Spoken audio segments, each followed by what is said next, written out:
Hello, അപ്പം നല്ല നാടൻ സ്റ്റൈലുള്ള ഞണ്ട് കറീൻ്റെ റെസിപ്പി ഉണ്ടല്ലോ.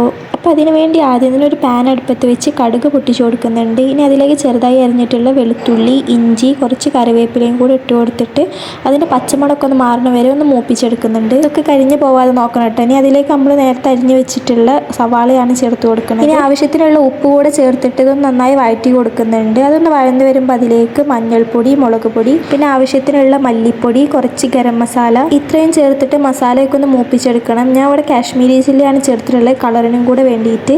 ഒന്ന് വഴന്ന് വരുമ്പോൾ അതിലേക്ക് നമ്മൾ തക്കാളിയാണ് ഇട്ട് കൊടുക്കുന്നത്. ഒരു വലിയ തക്കാളിയാണ് ഇട്ടത്. ഇനി അത് വഴന്ന് വരുമ്പോൾ അതിലേക്ക് നേരത്തെ വൃത്തിയാക്കി വെച്ചിട്ടുള്ള ഞണ്ട് ഇട്ട് കൊടുക്കുന്നുണ്ട്. മസാലയൊക്കെ ഞണ്ടിൻ്റെ എല്ലാ ഭാഗത്തും എത്തുന്ന വിധം ഇളക്കി കൊടുത്തിട്ടുണ്ട്. ഇനി അതൊന്ന് അടച്ചു വെച്ചിട്ട് വേവിക്കണം. ഒരു 2 മിനിറ്റ് ഹൈ ഫ്ലെയിമിൽ അടച്ചു വെച്ച് വേവിച്ചിട്ട് തുറന്നിട്ട് അതിലേക്ക് ആവശ്യമായിട്ടുള്ള ചൂടുവെള്ളമാണ് ഒഴിച്ച് കൊടുക്കുന്നത്. ഇനി അതൊന്ന് ജസ്റ്റ് മിക്സ് ചെയ്തിട്ട് അടച്ചു വെച്ചിട്ട് ഒരു 2 മിനിറ്റ് ഹൈ ഫ്ലെയിമിൽ ഇട്ട് വേവിക്കണം. പിന്നെ തുറന്ന് കൊടുത്തങ്ങാണ്ട് വേവിച്ചിട്ട് പിന്നെയും അടച്ചു വെച്ച് വേവിക്കുന്നുണ്ട്. അതൊന്ന് വെന്ത് വരുമ്പോൾ അതിലേക്ക് കുരുമുളക് പൊടിയാണ് നമ്മൾ ചേർത്ത് കൊടുക്കുന്നത്. അതും കൂടെ ചേർത്ത് നല്ലോണം ഒന്ന് മിക്സ് ചെയ്തെടുക്കും. പിന്നെ അടച്ചു വെച്ചിട്ട് ഒരു 10 മിനിറ്റ് ലോ ഫ്ലെയിമിലിട്ട് വേവിച്ചാൽ മതി. അപ്പോൾ ഇത്രേ ഉള്ളൂ. ടാറ്റാ.